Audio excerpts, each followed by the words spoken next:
So hello and welcome back to my channel the education hub.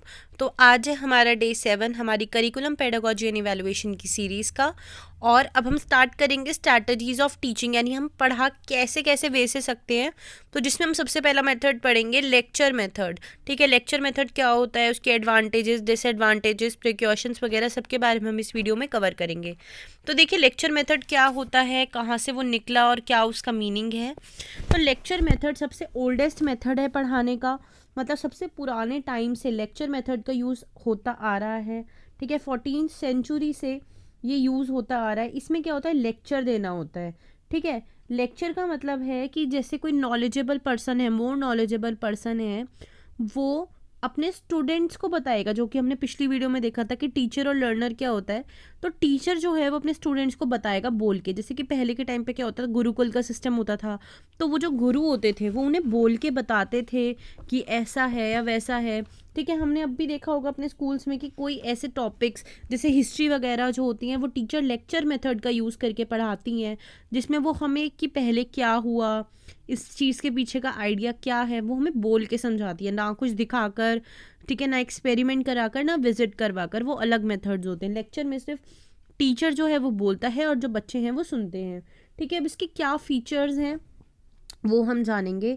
सबसे पहला तो ये वन वे कम्युनिकेशन है। वन वे कम्युनिकेशन मतलब एक जना बोलेगा सिर्फ। ठीक है, तो जैसे टीचर जो होती है वो समझाती है बच्चों को। ठीक है, और जो क्वेरीज होती हैं वो लास्ट में बच्चा पूछता है। फिर होता है स्टूडेंट्स रिमेन पैसिव, यानी इसमें स्टूडेंट्स का एक्टिव रोल नहीं होता है, स्टूडेंट्स की एक्टिव इन्वॉल्वमेंट नहीं होती।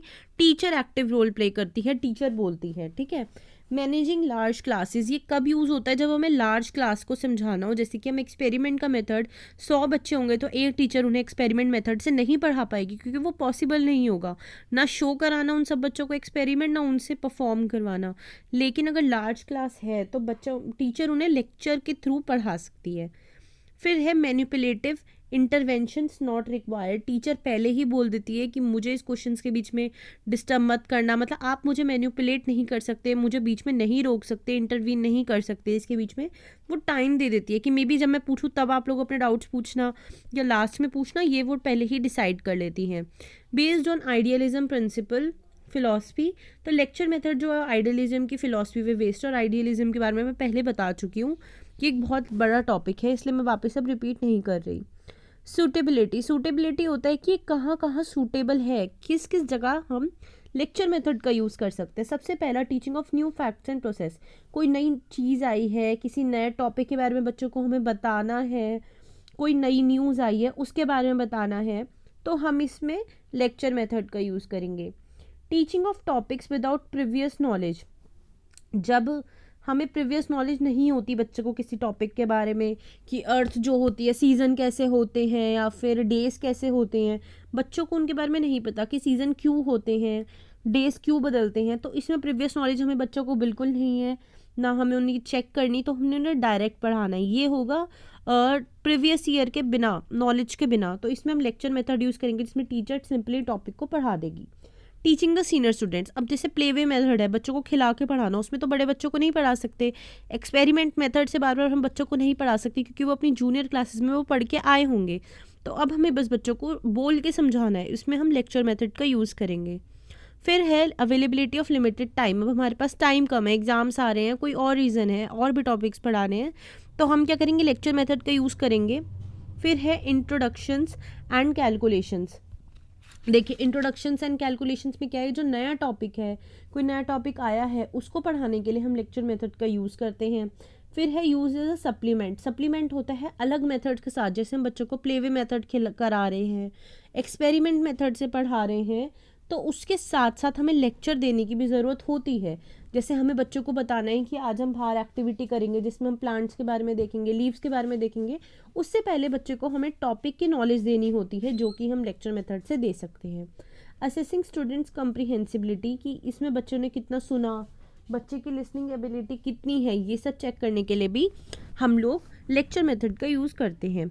फिर है प्रिकॉशंस, यानी इस मेथड को यूज़ करते वक्त क्या चीज़ें हमें ध्यान में रखनी पड़ेगी। सबसे पहला, जो टॉपिक पढ़ा रहा है, जो कि टीचर होती है, टीचर पढ़ाती है, उसको उस सब्जेक्ट के बारे में पूरी अच्छे से नॉलेज होनी चाहिए। वो बोले अच्छे से, बच्चों को दूर तक सुनाई दे, टीचर के वर्ड्स क्लियर हों, टीचर अपने वर्ड्स को अच्छे से एक्सप्रेस कर पाए, मतलब ऐसा ना हो कि वो कुछ और बोलना चाहती है, बच्चों ने कुछ और समझ लिया। ठीक है, इसमें हमें बोल के समझाना है, वर्बल मोड है। तो जो लोग जिनकी थोड़ा सुनने में प्रॉब्लम है, ऑडियो प्रॉब्लम्स होती हैं बच्चों को, उनको हम नहीं पढ़ा सकते। आई कांटेक्ट बनाए रखना है इस टीचिंग के टाइम पे। स्टिमुलस वेरिएशन मतलब अपने एक्सप्रेशंस वगैरह हमें घूम घूम के पढ़ाना है, मूवमेंट्स करनी है, ये सब चीज़ों का ध्यान देना है हमें। बच्चों की माइंड एज क्या है, हम उन्हें 2 घंटे का लेक्चर देना है पर वो बहुत छोटे बच्चे हैं, तो हमें पहले बच्चों की मेंटल एज का ध्यान रखना है कि क्या वो इतना सुन भी पाएंगे। ठीक है, फिर है ऑडिबल, हमारी ऑडियो रेंज की, हम कितनी तेज़ बोल रहे हैं। बहुत बड़ी क्लास है और आप बहुत धीरे बोल रहे हो, ठीक है, आपको माइक की ज़रूरत थी, आपने नहीं ली, या माइक की ज़रूरत नहीं थी, एक छोटी सी रूम था, 5 बच्चे बैठे, उसमें आप माइक यूज़ कर रहे हो, वो गलत हो जाएगा। तो हमें अपनी ऑडियो रेंज देखनी है। Developing students take note taking skills, क्योंकि हम बोलते बोलते कई ऐसी चीज़ें दे जाते हैं जो बच्चे रिटेन नहीं कर पाते। तो बच्चे को ये आदत बनानी है कि जब टीचर बोले तो बच्चा लिख भी ले, ताकि उसके नोट्स भी बन जाए और जब वो रिवाइज करे तो वो कुछ पॉइंट छूटे ना। फिर है determining the approach to be followed, यानी ये सारी अप्रोच उन्हें फॉलो करनी है। ठीक है, जैसे जर्नलाइजेशन होती है, क्या अप्रोच करती है, इंडक्टिव अप्रोच, पहले बच्चा खुद सोचे कि इस टॉपिक के बारे में क्या हो सकता है, फिर जब टीचर बताया उसके बाद जर्नलाइज करें, ये हमें फॉलो करना है। अब हम कैसे किन किन वे से बच्चों को लेक्चर मेथड से पढ़ाते हैं। रीडिंग फ्रॉम मैन्यूस्क्रिप्ट, जैसे पहले की लिखी हुई चीज़ों से उसको रीड करके हम बच्चों को पढ़ा सकते हैं। कोई पोयम टीचर को पहले से ही याद है, मेमोराइज है, वो हम बच्चों को सुना सकते हैं। एक्सटेम्पोर लेक्चर क्या होता है, जैसे हमें एक एट अ टाइम टॉपिक दे दिया, उसके बारे में हम, जैसे एट अ टाइम बच्चों ने कोई टॉपिक के बारे में पूछ लिया, वो बताना। इनफॉर्मल लेक्चर्स होते हैं, बच्चों को अपनी लाइफ के बारे में बताना या किसी स्टोरी के बारे में बताना जो प्लान्ड ना हो। ठीक है, फिर लेक्चर विद टीचिंग एड्स, हमें बच्चों को जो पढ़ाना है टीचिंग एड्स का यूज़ करके पढ़ाना है। अब कैसे पढ़ाना है, लेक्चर मेथड को करने के लिए कुछ स्टेप्स होते हैं। तो बेसिकली इसमें 8 स्टेप्स होते हैं। सबसे पहला, क्या पढ़ाना है वो पता होना चाहिए। ठीक है, उसके साथ कैसे इंस्ट्रक्शंस देने हैं, कैसे कितने पॉइंट्स देने हैं, क्या करना है वो पता होना चाहिए। क्या पता पिक्चर दे के, आप पिक्चर भी दिखा के आप लेक्चर पढ़ा रहे हो, या मतलब किसी और चीज़ का भी यूज़ करके पढ़ा रहे हो, या किसी बुक से पढ़ाना हो। ठीक है, तो उसके लिए वो मटेरियल पहले से ही ऑर्गेनाइज करके रखना है। लेसन को प्रिपेयर करना है कि पहले आप किस टॉपिक के बारे में पढ़ाओगे, उसका सब टॉपिक क्या होगा, फाइनल क्या होगा, ये सब डिसाइड करना है। ठीक है, लेसन डेवलप हो गया, लेसन पढ़ा दिया, उसके बाद कंक्लूजन देना है बच्चों को, जिसमें आप ये देख सकते हो कि समरी भी दे सकते हो, कुछ क्वेश्चंस भी पूछ सकते हो। ठीक है, फिर आता है टेस्टिंग। अब बच्चों ने कितना नॉलेज ली उसके लिए टेस्टिंग होनी चाहिए। फिर फॉलो अप, जैसे बच्चों ने अच्छा पढ़ा तो नेक्स्ट पढ़ाओ, कोई कमी रह गई तो उसे वापस रिवाइज कराओ या वापस उस टॉपिक को पढ़ाओ। ठीक है, तो अब हमने ये तो देखा कि कैसे हम लेक्चर मेथड को करेंगे, लेकिन अब इसके स्ट्रेंथ क्या है, क्या फ़ायदे हैं। तो मैंने आपको पहले ही बताया था, जब लार्ज नंबर ऑफ़ स्टूडेंट्स हो, बड़े ग्रुप्स हो, तभी हम यूज़ कर सकते हैं, इससे टाइम भी सेव होगा। फ्लेक्सिबल मेथड है। ठीक है, फ्लेक्सिबल मेथड है, टीचर अपनी तरह से अपनी क्लास को कैसे भी हैंडल कर सकती है, माउल्ड कर सकती है। Supplementary and complementary role. ठीक है, टीचर जो है वो एक सप्लीमेंट्री रोल, मेन रोल भी प्ले कर सकती है या कॉम्प्लीमेंट्री रोल भी। क्या पता टीचर कोई नया टॉपिक पढ़ा रही हो तो वो सप्लीमेंट्री रोल है। कॉम्प्लीमेंट्री रोल है कि टीचर कोई पहले टॉपिक पढ़ा चुकी हो, बच्चों को ना समझ आ रहा हो तो दोबारा से समझाए। फिर है यूज़ फॉर ऑडिटरी लर्नर्स, जैसे कुछ लोग विजुअली नहीं देख सकते या कुछ प्रॉब्लम है उनको, या फिर कुछ लोग होते हैं सुन के ज़्यादा अच्छे से समझ पाते हैं, तो उनके लिए फ़ायदेमंद है। ठीक है, अच्छा कन्वीनियंट रहता है ये लेक्चर मेथड। फिर है डिफ़िकल्ट कॉन्सेप्ट को हमें समझाना है तो हम लेक्चर मेथड का यूज़ कर सकते हैं, स्टूडेंट्स को भी अच्छा लगता है। और फिर लास्ट है, इसमें आई टू आई कॉन्टैक्ट रहती है, लेकिन इसकी कुछ लिमिटेशंस भी हैं।